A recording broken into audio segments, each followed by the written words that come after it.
Bien. Y el último detalle, la prueba de hoy, que será, intentaré grabar con una aplicación porque queremos dársela a los docentes, la misma que le mandé a ustedes, por si quieren grabar la clase. Entonces quiero probar si no ralentiza la señal de internet con todos ya unidos. Bien, ahí está grabando, ahí lo dejamos. Ok, jóvenes, voy a pasar lista, voy a compartirles, vamos a compartir la pantalla para no estar cambiando cada rato. Enma Lisette Chavarría. Enma Lisette. ¿Dónde está?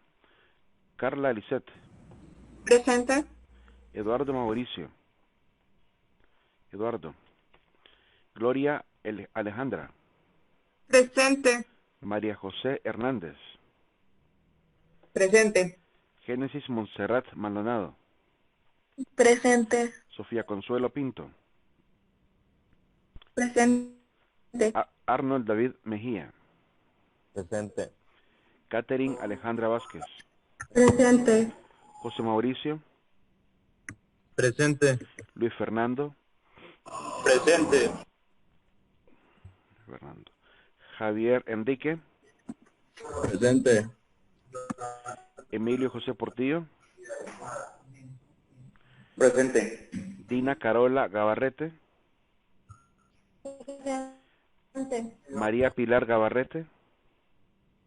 Presente. Dulce María Santa María. Presente. Jesly Noelia Alberto. Presente. Luis Edgardo Portillo. Presente. Nilda Gabriela Interiano. Presente. Génesis María Ronquillo. Presente. ¿No falta alguien en la lista? Sí, licenciado, falto yo, disculpe. ¿Tu nombre? Emilio Moriana. Tú no estás en el listado oficial. Tienes que hablar al registro, porque este listado lo bajé ahorita en la mañana, antes de la clase, y no estás en el listado. Aquí te tengo notado, mira, que no apareciste. Pero En ese caso, ya hablé con el licenciado y ya aparezco en las demás clases, aparezco en la lista y todo, no sé cuál es el problema. pues tendrás que informar que en esta clase no estás, porque no puedo arreglarlo yo, solamente Franklin puede ayudarte en ello. Así que comunícate con registro, ¿verdad? Con Franklin Mejía, para que él te pueda ayudar en ello. Sí, gracias. Ok. Pero puedes estar en la clase perfectamente, no hay problema. Igual, voy a apuntarte aquí abajito, solamente para constar que estuviste en clase, nada más. Bien. Voy a pasar a contenido. Voy a compartir la diapositiva. Nos quedamos comenzando el tema de qué no es filosofía, qué no es filosofar, y después vamos a hacer una breve exposición de los valores de la universidad y también el tema de la Biblia. Tengan siempre la Biblia a la mano porque la vamos a estar ocupando durante la clase, ¿verdad? Por lo menos al principio de la clase vamos a estar haciendo una breve introducción con un texto bíblico que va a estar relacionado con el tema que veremos.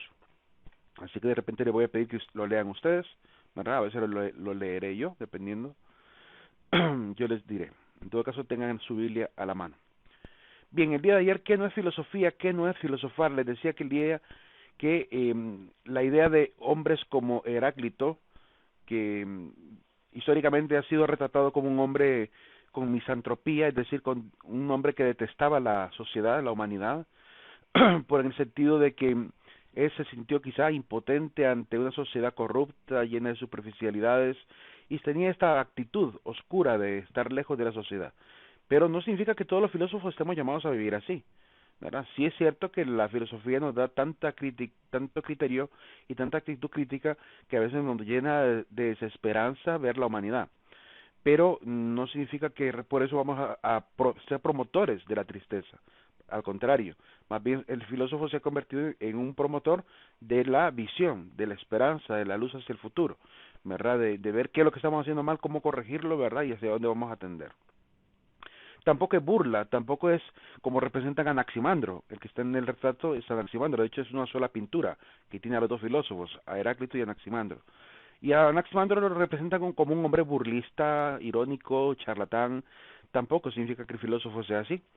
Sí hay filósofos que han utilizado la ironía durante su exposición, sus contenidos, sus libros, pero no significa que sea un factor común, ¿verdad? No, otros no tienen necesidad de la ironía ni el sarcasmo para poder ser buenos filósofos. Tampoco es incoherencia e irracionalismo. Hay gente que opina lo siguiente: un filósofo no está loco, solo que no está alienado como el resto, puede ver el mundo de manera diferente. La gente a veces dice, los filósofos están locos, porque de repente al leer sus escritos no son comprensibles, ¿verdad? Y ahí ya vamos a ver otra de las razones por las cuales esta situación ocurre, ¿verdad? De que la gente empieza a considerar al filósofo como alguien que habla incoherencias o alguien que pareciera que no llega a nada. Tampoco es escepticismo radical, esa actitud de no dar por cierto nada, ¿verdad? Como hacen algunas ideologías del siglo XXI.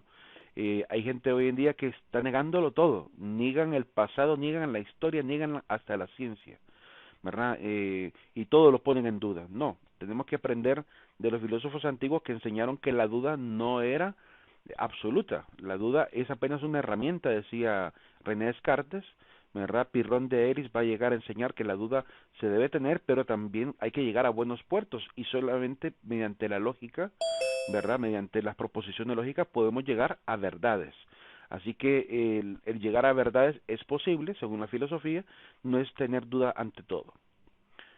No es atolondrar tampoco al ignorante. Hay gente que cree que el filósofo se dedica a desenmascarar o a ridiculizar a los ignorantes, porque al leer algunas de las obras de Sócrates pareciera que Sócrates está intentando ridiculizar, de las obras de Platón, mejor dicho, intenta ridiculizar a sus interlocutores, ¿verdad?, con los que él platica en la obra de Platón.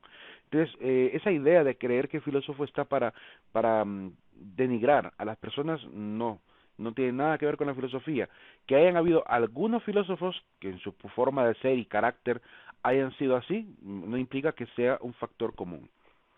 Tampoco la filosofía es escribir sintaxis laberínticas o léxicos incomprensibles, es decir, frases que no se entienden o trabalenguas, como ese trabalengua que está acá. La nada es nada, y si la nada es nada, entonces la nada es. Y si la nada es, entonces la nada no es que sea nada, sino que es un ser. Y si es un ser, la nada existe. Y si la nada existe, entonces la nada no es nada, puesto que la nada es.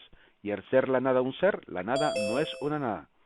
Una frase que podría tener algo quizá de verdad, pero no se dedica a la filosofía a escribir solamente frases así. Hay filósofos como Aristóteles que al leerle a él, en algunas obras, pareciera que escribiera de esta manera, pareciera que está repitiendo y repitiendo palabras y frases, ¿verdad?, que no llevan un orden. Sin embargo, con Aristóteles ocurre algo bien interesante, que toda la forma como él va escribiendo va en forma casi como que fuera un discurso con un poco de silogismo, es decir, que llevan un orden, ¿verdad?, presentando una serie de premisas para llegar a una conclusión. Entonces, hay que siempre, al leer a hombres como él, como Aristóteles, incluso a hombres como Tomás de Aquino, tener el cuidado de considerar que lo que ellos están haciendo es haciendo una deducción desde los principios más simples hasta los más complejos, ¿verdad? Prácticamente lo que van haciendo es presentando ideas particulares para llegar a una idea general. Entonces hay que ir recopilando todo lo que ellos van diciendo para después tener la misma idea y la misma doctrina que ellos intentan sostener en sus obras. Tampoco es antirracionalismo charlatán, el hecho de dedicarse a ser el cómico del lugar, ¿no? Hay filósofos que sí tienen cierto grado de humor, pero tampoco es que se van a dedicar a ser charlatanes, a engañar a la gente. Sócrates más bien era uno de los que se oponía a este tipo de maestros, que eran charlatanes, que apenas daban pildoritas, ¿verdad? Él le llamaba golosinas, pequeñas golosinas de conocimiento, y conocimiento que no era sustancioso, no llenaba. Entonces Sócrates se opone a ese tipo de maestros. Así que no es, aunque en algún momento los sabios fueron retratados como charlatanes, no significa que los filósofos deban aspirar a hacerlo. Todo lo contrario, más bien el filósofo se encarga de desenmascarar a charlatanes, usando la lógica, usando los criterios de verdad. Tampoco es fingir refinamiento. Ser filósofo tampoco es querer aparentar ser un hombre de culto con la apariencia. De hecho, hay filósofos muy humildes. Yo conocí a un doctor de filosofía que andaba con su pantaloncito jean, sus burros, su camisita cuadriculada, su chulita, ¿verdad? Y andaba sirviendo aquí por estas localidades. Actualmente se hizo diácono permanente, ¿verdad? Y él se dedica a servir a la gente pobre, ¿verdad? Es un diácono dedicado al servicio de la gente pobre. Y es doctor en filosofía, es decir, cuando uno lo ve, no da la apariencia de ser un doctor en filosofía.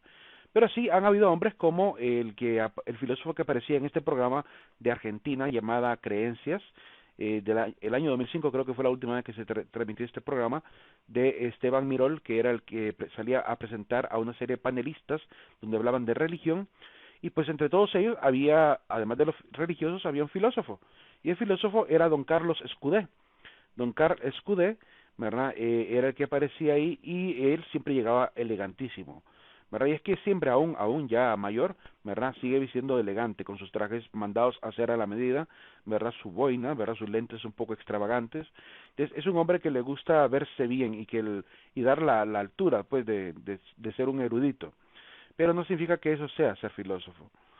Hay gente que es muy humilde y aún así llega a comprensiones filosóficas más profundas que la gente que viste muy bien. Entonces, no es la apariencia la que importa. No es criptografía, es decir, no es escribir las cosas de manera oculta como para que nadie lo entienda. Hay hombres como Leonardo da Vinci, que tenía este estilo de escritura, la escritura especular le llaman, que es una escritura que la escribía con espejo, al revés, para que la gente que pudiera encontrar sus manuscritos no pudiera entenderlo fácilmente. Eh, o era un juego que él hacía o era algo que realmente intentaba hacer, ocultar sus descubrimientos. En la Edad Media hubo muchísimos métodos para hacer criptografía, para ocultar el mensaje. Se inventaron este tipo de alfabeto, ¿verdad?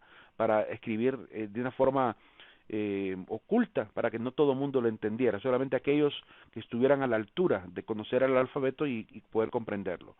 Algunos creen erróneamente que el latín se usaba para ello, que el latín se usaba para ocultar el mensaje de los filósofos. La gente acusa a la Iglesia de haber utilizado el latín, que no era una lengua, según ellos, popular en aquel entonces, para ocultar los grandes escritos. Y si uno ve, las grandes obras de la Edad Media están en latín.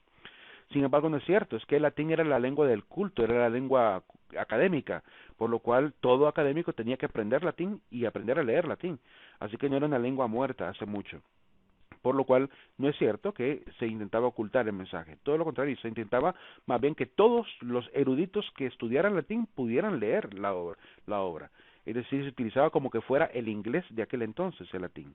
Y se manejaba en toda Europa, así que incluso llegó a utilizarse en América, en las misas, por lo cual no es cierto que la Iglesia intentaba ocultar esto.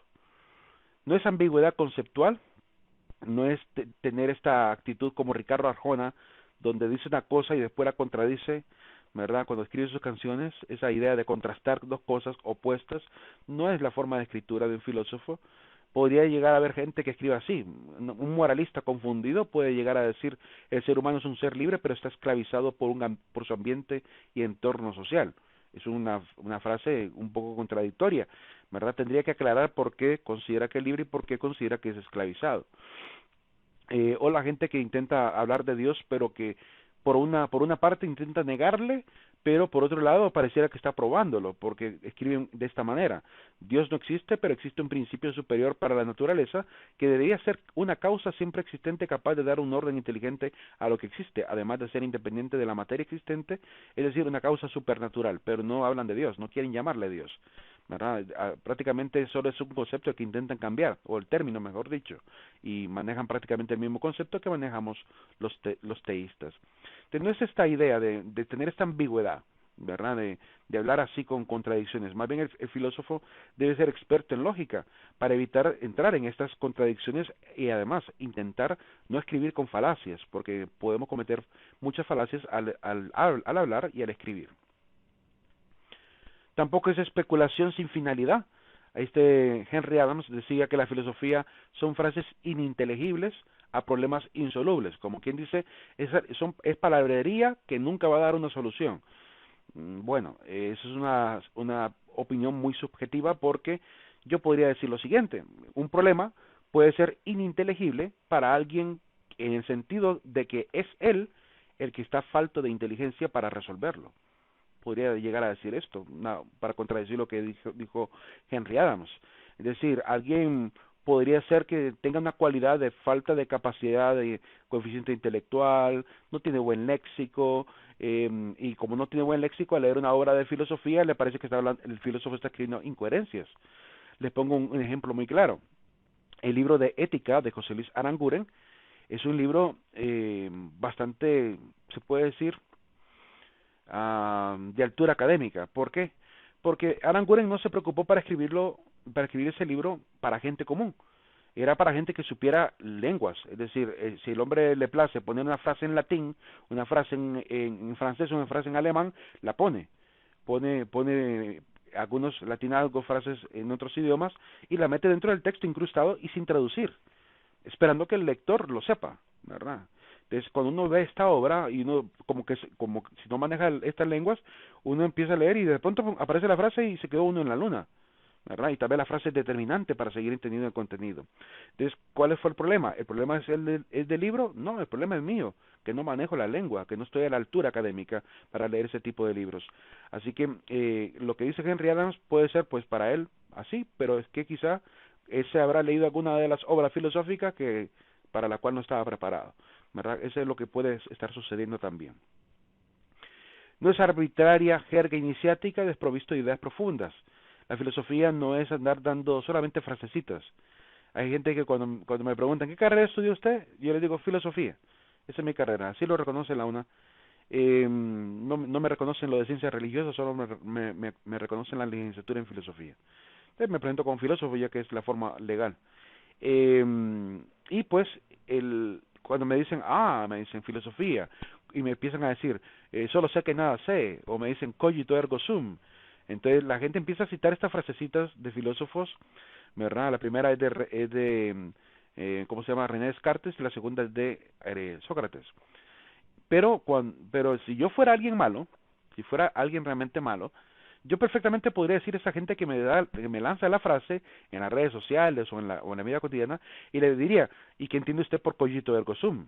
Porque si se sabe la frase, se supone que usted debe entenderla. Pero la gente, no toda la gente sabrá quizás el significado y por qué llegó a esta conclusión René Descartes. De igual manera, hay gente que cuando lee a Sócrates, yo solo sé que nada sé, están prácticamente haciendo creer que Sócrates lo que quiso decir es que era un ignorante. Y en parte es cierto, pero también hace falta otro detalle, ¿verdad? Que Sócrates también propone una forma de vida en la cual no me jacto de mi conocimiento, por lo cual aparezco como un docto ignorante, como alguien que sabe, pero que no lo da a conocer, que se da a aparecer como si fuese un ignorante. Porque si me creo ya lleno de sabiduría, como lo hacían los antiguos, no voy a aprender. Me voy a sentir ya que nadie me va a poder enseñar nada nuevo. No tengo flexibilidad para el aprendizaje y por tanto me voy a quedar verdaderamente ignorante. Así que es mejor permanecer ignorante un tiempo, ¿verdad? Y aprender. Esta humildad que enseña Sócrates está condensada en esta frase, ¿verdad? Pero poca gente sabe explicarla de esa forma. En cuanto a la desfachatez absurda, tampoco es caer en el error de que es que como Sócrates vestía de una forma desaliñada y no era un hombre que se preocupaba por la apariencia, entonces la gente dice, bueno, vamos a ser igual que Sócrates. No se trata de andar por la vida como que fuéramos hippies, ¿verdad? Hay filósofos que sí, que quizás llevaron una vida así. De hecho, tenemos algunos en la antigüedad que vivían casi semidesnudos en la calle, como vagabundos, como mendigos. Pero esto significa que ese sea el factor común tampoco. Me acuerdo haber visto una entrevista que le hicieron a los jóvenes de filosofía, de una facultad de filosofía en Madrid. Y no sé de dónde habrán sacado estos chicos, pero agarraron a los chicos más extravagantes que habían quizá en el aula de clase. Porque agarraron a uno con un corte de cabello bien raro, ¿verdad? Agarraron a otro que parecía que estaba en la fotografía como con rastas por todos lados. Agarraron a una llena de tatuajes y con aretes por todos lados. Bueno, total que mostraron a los chicos quizá más llamativos, ¿verdad? Y quizá más extrovertidos de la zona. Pero lo cierto es que los estudiantes de filosofía no todos son así. Por lo menos yo tuve 134 compañeros que pasaban por filosofía y ninguno era desfachatado. Ninguno andaba como hippie, ninguno andaba fumando tampoco. Porque hay gente que cree que el filósofo se la pasa fumando marihuana en las universidades. No es cierto. El filósofo tiene decoro, el buen filósofo tiene decoro, tiene altura, tiene ética en su forma de ser, forma de vestir y forma de actuar, y también en la forma de hablar, ¿verdad? Los mejores filósofos han sido así. Es cierto que Sócrates vestía de esa manera, pero no hay que imitar lo malo, imitemos lo bueno, lo sano, lo prudente. No es tendencia al pesimismo tampoco. Hay gente que al leer a hombres como Arthur Schopenhauer, leen frases como esta: la vida se presenta como una continua mentira. O si leen algunas frases de Nietzsche, aparece la frase de Dios ha muerto, y empiezan a creer que los filósofos dan esta idea tétrica de la vida, triste de la vida, u hombres como, ¿cómo se llama? Como Parménides, que dicen que los sentidos nos engañan, por tanto nada es verdad, ¿verdad? O Jean-Paul Sartre, que llegó a decir que la vida es un absurdo. Entonces, hay filósofos que escriben de esta manera, pero no significa que ellos todo el tiempo lo hayan hecho así. De hecho, el mismo Arthur Schopenhauer, que es acusado de ser muy pesimista, ¿verdad?, tiene frases como estas: el que no ama ya está muerto.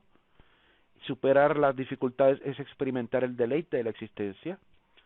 Tanto prevalece la salud por sobre todo bien, que probablemente un mendigo sea sano sea más feliz que un rey enfermo.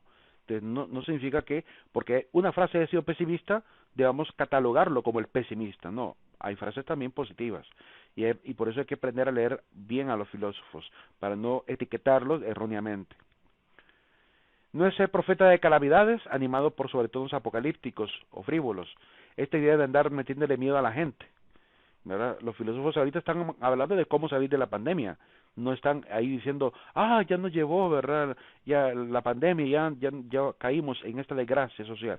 No andan por la vida dando este tipo de mensajes negativos, pesimistas acerca de la realidad. Todo lo contrario, intentan dar luces, ¿verdad? Así que esa actitud de estar metiendo miedo a la gente por lo que va a ocurrir, sí es cierto que hay que tener crítica y hay que advertir a la sociedad cuando prevemos lo que puede llegar a ocurrir, porque esa es una cualidad también de los filósofos, que se anticipan bastante a los eventos que podrían ocurrir. Hay obras que se escribieron quizás 100 años antes, y lo que dijeron esos filósofos se cumplió 100 años después, como el caso de Contrato Social de Rousseau, que él escribe antes de la Revolución Francesa, y la obra que él escribe prácticamente eran los cimientos de lo que llevaría a cabo la revolución, que es prácticamente volver a renegociar el contrato social. Entonces, 100 años antes, ¿verdad?, el hombre se anticipó a su época. Si exageráramos nuestras alegrías como lo hacemos con nuestras penas, nuestros problemas perderían importancia, ¿verdad? Tenemos que aprender a ver la vida también desde el lado positivo. Hay una anécdota muy bonita que la escribe César Guzmán en la obra que se llama Superación. Él tiene varios volúmenes de superación, ¿verdad? Creo que es el volumen 1, y hay una anécdota donde dice que hay un niño que se le murió el perrito y lo enterraron en el patio trasero de la casa. La cocina daba directamente al patio trasero. Pues él estaba en una de las ventanas de la cocina viendo el patio todo el tiempo, triste, ¿verdad?, ahí cabizbajo, y la hermana lo ve todos los días siempre sentado ahí viendo la tumba del perrito. Entonces de repente la hermana le pregunta: ¿qué estás haciendo? Viendo a mi perrito. ¿Y estás triste? Sí. Y le dice: ven, le dice, lo agarra de la mano y lo lleva a la otra ventana de la misma cocina, y lo lleva, y esa ventana daba directamente a un jardín lleno de flores y mariposas y bonito. Entonces le dice el niño: ¿qué estás viendo? Le dice: flores y mariposas. ¿Cómo te hace sentir? Bien, te hace sentir bien. Y le dice la hermana: ya ves que lo único que hacía falta era aprender a cambiar de ventana. Y es que la vida es así. La vida tenemos que aprender a cambiar de ventanas, no ver todo lo negativo solamente. Tenemos que aprender a poner la mirada también en las cosas bonitas de la vida, para no caer en esta frivolidad que muchos tienen normalmente. Es durante nuestros momentos más oscuros cuando tenemos que centrarnos en ver la luz. Ven a filósofos como Aristóteles dando esperanza más bien, ¿verdad? O Epicuro: cuanto más grande la dificultad, más gloria hay en superarla. Aunque no nos llenan de esperanza, pero sí llenan de entusiasmo, ¿verdad?, y de fortaleza para cumplir un reto, ¿verdad? En ese sentido es que los filósofos escribirán. No es producir un conocimiento por despecho o frivolidad. Esta actitud de también de escribir como para desquitarse. La obra de Historia de mis desventuras de Pedro Abelardo, la gente cuando mira el título dice Historia de mis desventuras y empieza a leer el primer capítulo o el prólogo y empieza a darse cuenta: este hombre lo que viene aquí es a decir que lo trataron mal en el monasterio y que lo insultaban y que lo veían de menos. Pero no, la obra en realidad, aunque comienza con un retratar lo que él sufrió como monje, que lo trataban mal, ¿verdad? Termina con esperanza, ¿verdad? Dice él, esa es la grandeza a lo que ataca la envidia, a las cimas a la que barren los vientos. Empieza con una frivolidad, sí, con esa actitud de tirarle pedradas a la gente que lo trató mal, pero al final la obra termina siendo una obra que intenta superar el moralismo preceptivo penitencial de la Edad Media, un pesimismo negativo, ¿verdad? Que existía en la época de San Agustín y que él intenta superar para que los monjes dejen de estar en esta vida tan tétrica, ¿verdad? Y pasen a una vida realmente cristiana, de mayor esperanza y de un moralismo claro. Entonces, es una obra positiva, aunque comienza con una escena negativa. Bien, en cuanto a los valores de la universidad, tenemos 5 valores, ¿verdad? Voy a compartir una pequeña definición de cada una. Este periodo vamos a celebrar la verdad, como les he dicho. La verdad se entiende como esta capacidad del hombre de poder tener rectitud, rectitud en la acción, en la palabra, incluso en el pensamiento, ¿verdad? Bueno, cuando decimos palabra encerramos la idea del pensamiento también, evitando esta duplicidad, simulación o hipocresía. Estamos desgraciadamente en una sociedad en la cual nos olvidamos de hablar con la verdad, mentimos a cada momento. En parte, yo le echo la culpa al marketing. El marketing nos ha enseñado a mentir, porque el marketing intenta generar siempre necesidades en la mente de las personas eh, y para posicionar productos. Pues de ese marketing también se ha aprendido en la vida a mentir, a hacer posicionar incluso mi fama como persona, a hacerle creer a otro lo que yo no soy. Y pues las redes se han vuelto un escenario de hipocresía donde la gente le pone filtros a cada rato a sus fotografías, oculta sus imperfecciones para dar otra cara, ¿verdad? Y obviamente al mismo tiempo demostrando su falta de autoestima, porque cuando yo veo a una chica que se toma una fotografía de arriba hacia abajo para no mostrar que tiene un cierto gordito, ¿verdad? Yo digo, wow, esta tiene poca autoestima. Entonces intentamos vendernos a través de las redes sociales, mentir a través de las redes sociales, en vez de ser quienes realmente somos, ¿verdad? Y si alguien nos va a amar y si alguien nos va a respetar por quienes somos, pues es lo mejor que dar una imagen engañosa a la gente y que al final se decepcionen. Entonces es mejor aprender a ser transparentes en nuestra forma de ser. La verdad nos lleva a ello. Y también en la filosofía la verdad va a ser muy importante porque nos debe enseñar a hablar correctamente, a hablar con verdaderos argumentos. Vamos a ver más adelante, si queda tiempo podremos ver las falacias, si no pues voy a dejar un video donde explico yo en una hora las falacias para que comprendan realmente, es una hora de video, donde podrán comprender cuáles son las formas más fáciles en que la gente hoy en día está mintiendo y a veces sin darse cuenta, que esa es la situación, que las falacias las cometemos a veces sin darnos cuenta. Entonces, para luchar contra la falsedad y hablar siempre con la verdad, vamos a ver este video, les voy a compartir el video donde explico esto. El orden. El orden es la disciplina con respecto a las reglas de comportamiento dictadas por la sociedad o cultura. El orden es importante. Dios es un Dios de orden y nos enseña que el universo está ordenado. San Pablo incluso nos habla en Primera de Corintios capítulo 14 que Dios no es un Dios de confusión sino de paz. Significa que es un Dios, ¿verdad?, que nos enseña a ser ordenados y lo está diciendo en función de la asamblea. Está hablando del orden cuando hablan los profetas, cuando hablan los que hablan en lenguas, para evitar el desorden en el culto cristiano, pues él habla de que Dios es un Dios de orden, no es un Dios de confusión. Por lo cual es importante rescatar el valor del orden. Socialmente, pues cuando no se respeta la ley, cuando los que están supuestamente vigilando la ley, lo que generan es caos cuando incumplen la misma ley, o cuando inventan leyes que dañan realmente la armonía social. Miren, ahorita está en boga un problema social en Honduras. Aparentemente hay una ley que por medio de las sedes pueden quitar, embargar terrenos, es decir, expropiar territorios a gente que está viviendo, creo que en las islas de la bahía. Entonces, están en un tema ahí, discutiendo ese tema. No sé qué tan real sea esto, ¿verdad? Si es que realmente existe ya este elemento de ley, ¿verdad? Y lo que está generando, ¿qué es? Pues desorden. En el mismo video donde están leyendo ese comunicado, la gente empieza a generar caos. Porque eso es lo que genera el irrespeto al bien común. Y la ley está para el bien común. Entonces, el orden es importante. En la universidad tenemos también un orden. Tenemos la normativa de vida estudiantil. Por eso les digo, leanla para que estén conscientes. El valor del amor.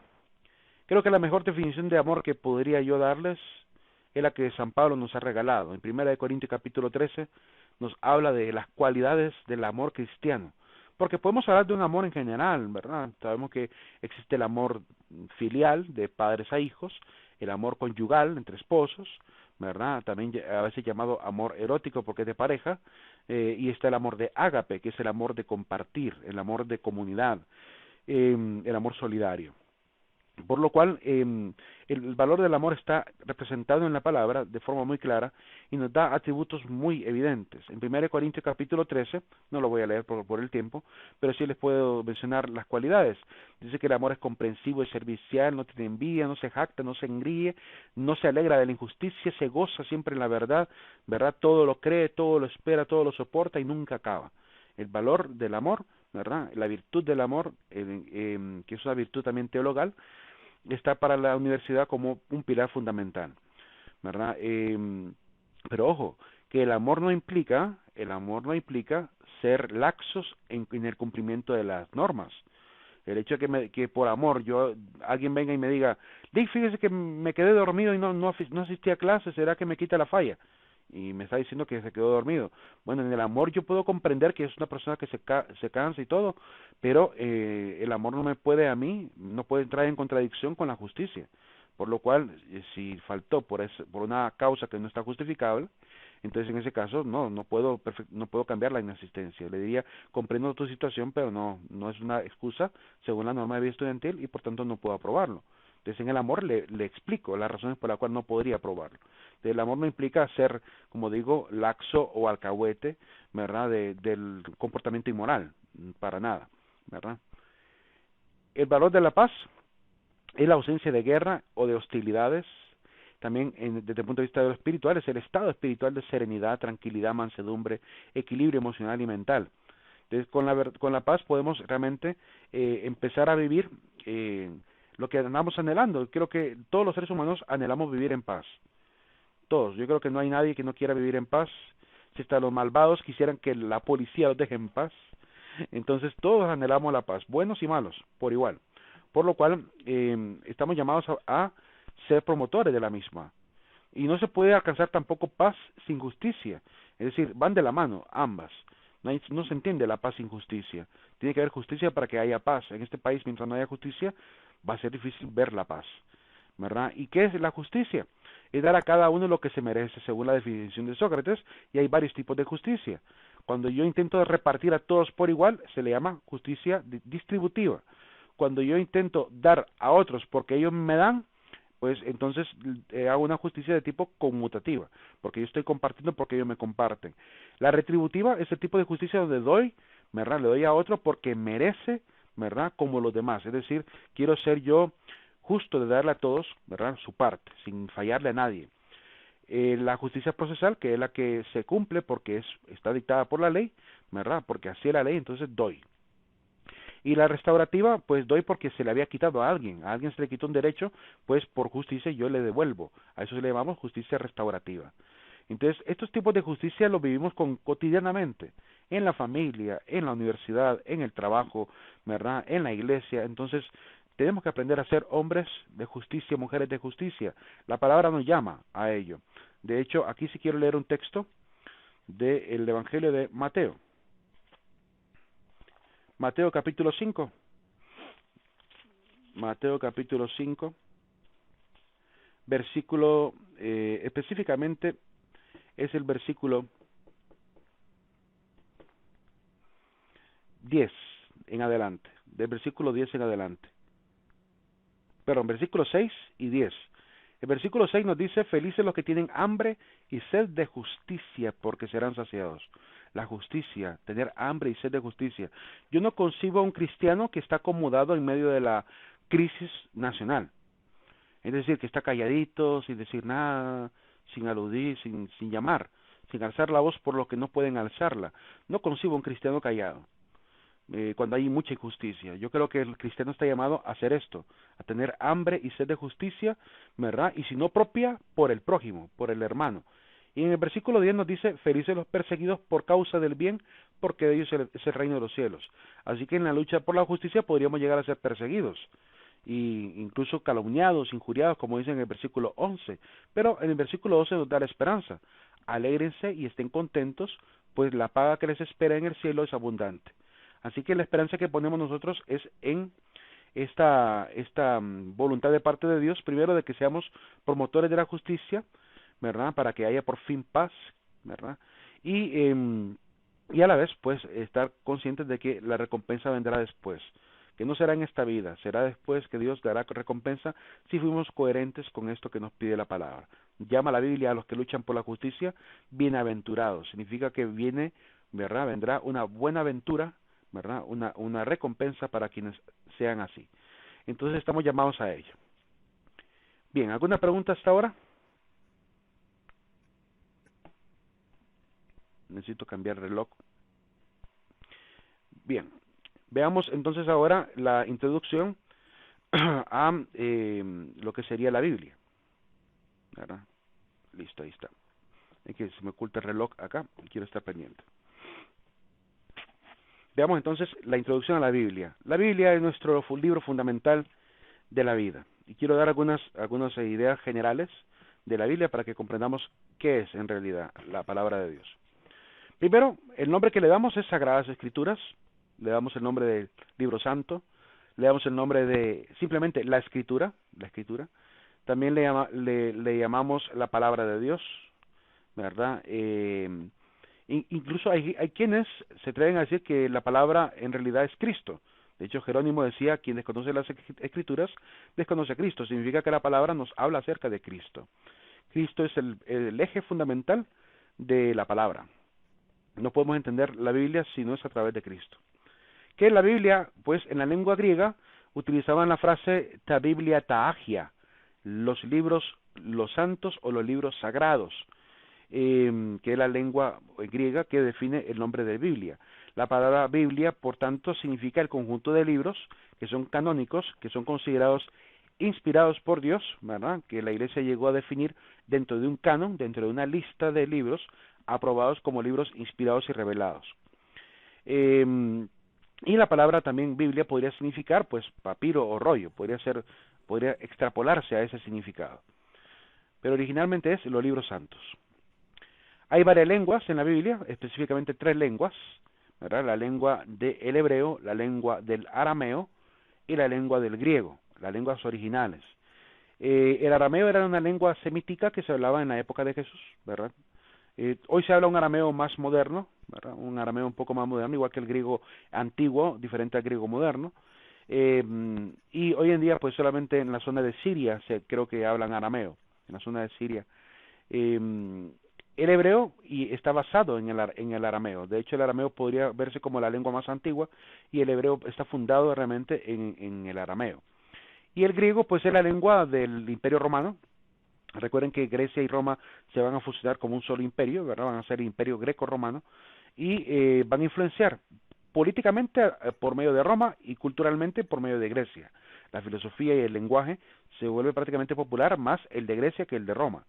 Por lo cual se aprende el griego antiguo, que es llamado griego lakoiné, es la lengua griega antigua, griego lakoiné. En la actualidad es un griego moderno, ¿verdad? Un poco parecida a la pronunciación, un poco apenas, una que otra palabra quizá cambiará. Aquí quiero mostrarles, por ejemplo, cómo se escribe Jesús en hebreo, cómo se escribiría en arameo y cómo se escribe en griego, ¿verdad? Sería Yeshua, ¿verdad? En lengua hebrea aramea, y Jesús en griego, se escribiría así. Y aquí pues yo les voy a dejar en la diapositiva, en el video también, este Padre Nuestro en arameo, abunde Bashmaya Nekadashemak Tinte Malkuta, Neut Seviana, Aikana de Bashmaya Abbaara, Hablana de Sunkana Neyomana, Washbuk Lana Joveina, Aikana da Achnan Shebaknen Lejaibain, Ulataalan Lenisiuna, El Apashana Membisha, Amén. Ese es el Padre Nuestro en arameo. Lo que está abajo es el agregado que se le ha hecho al Padre Nuestro. También estará en esta diapositiva pues el Padre Nuestro en hebreo, por si quieren verlo también. Abunu Sheba Shamayin, no lo voy a leer todo, ¿verdad? El Padre Nuestro. Por ahí está cómo se pronuncia y cómo se escribe el Padre Nuestro en hebreo también. Y el Padre Nuestro en griego, que aquí sí me faltó colocarle la pronunciación, ¿verdad? Pater Imon o Entis Uranis, Ayacito tu onomasu, el cito y basileia su, yenicito tu celemasu, os en urano que pitisgis, ton arton imon to epiusion dos imin cimerón, que afes imin ta filimata imon, que es que imis afiementis o filetes imon, que isenenquis y más, ispirias mon, alarice y más, apotiponero. Esa es la manera como se lee el Padre Nuestro en griego. Así que estará ahí también para que lo puedan ver. Los autores de la Biblia, pues hay muchísimos, pero los encerramos en dos categorías: Dios y los hombres. Dios es el que revela, el que inspira, y el hombre es el que escribe lo que recibe de Dios por revelación o inspiración. La diferencia entre inspirar y revelar tiene que ver con el hecho de que Dios, al inspirar, da a conocer lo que Él quiere que se escriba y solo aquello que quiere que se escriba.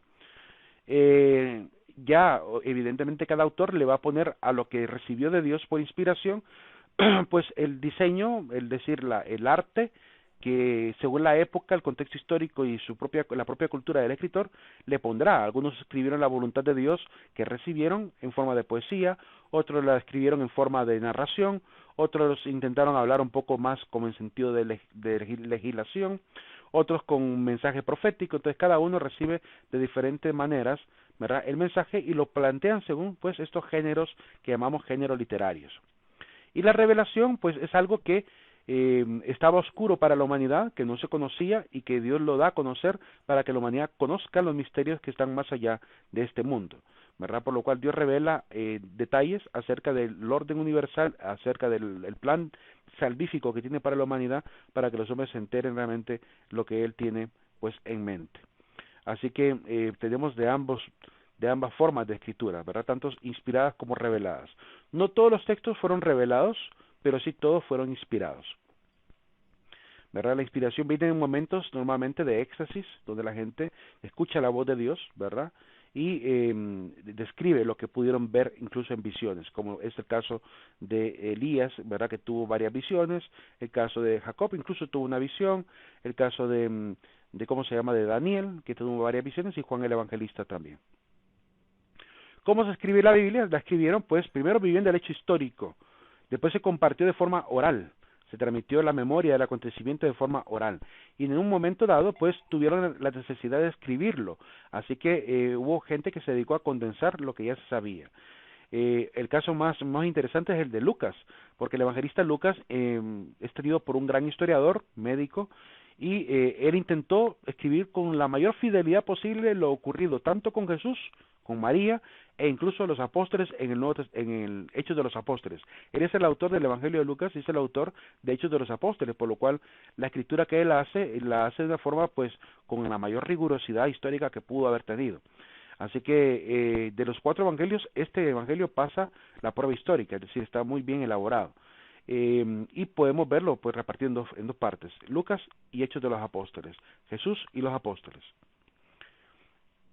Y el tercer momento pues es la escritura, que ya evidentemente cada uno escribe.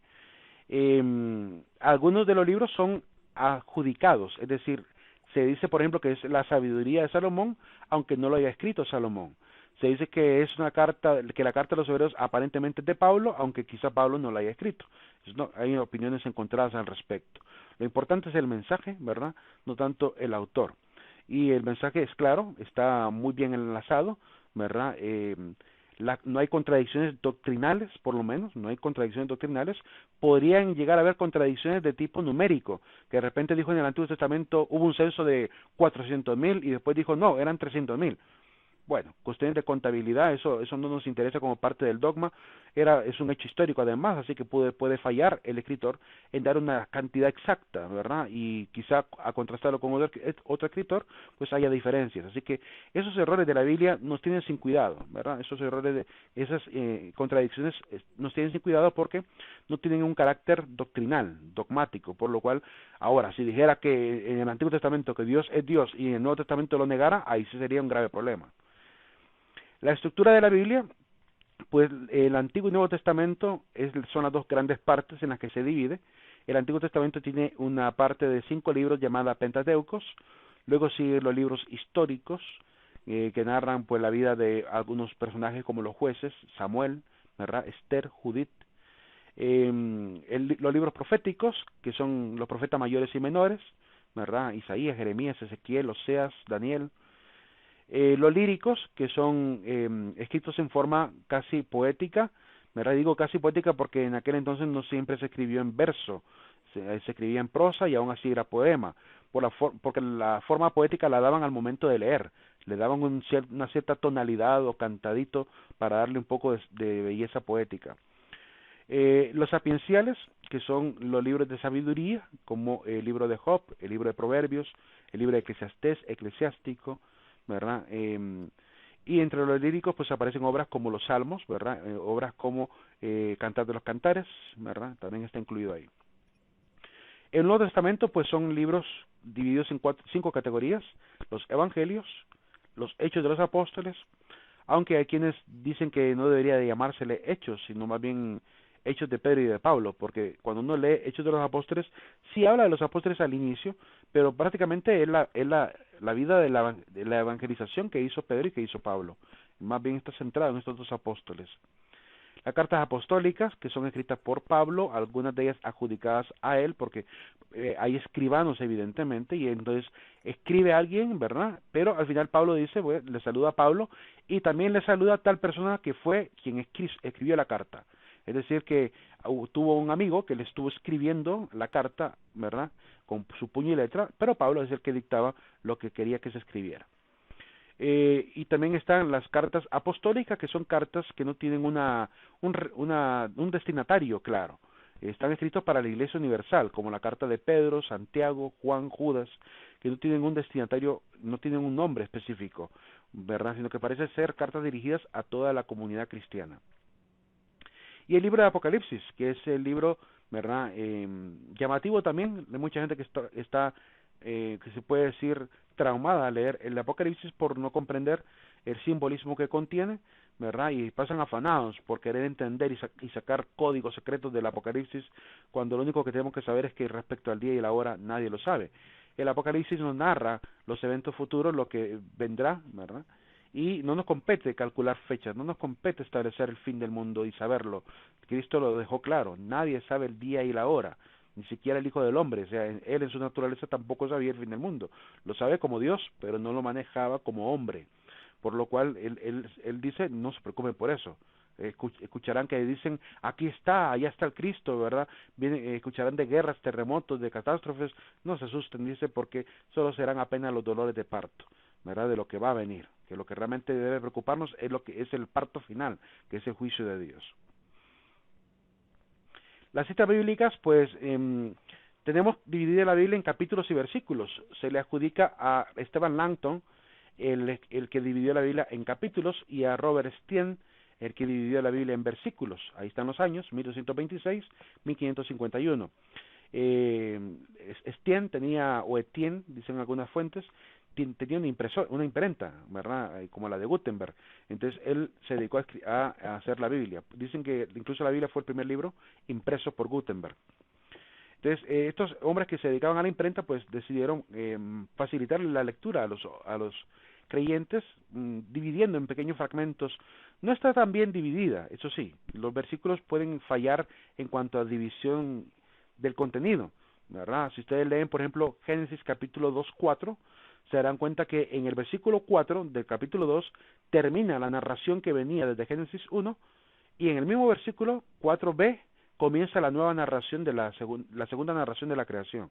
Entonces se puede notar que no está tan bien dividido, porque ellos no lo hicieron en función del contenido, sino que lo hicieron en función del tamaño quizá de los párrafos.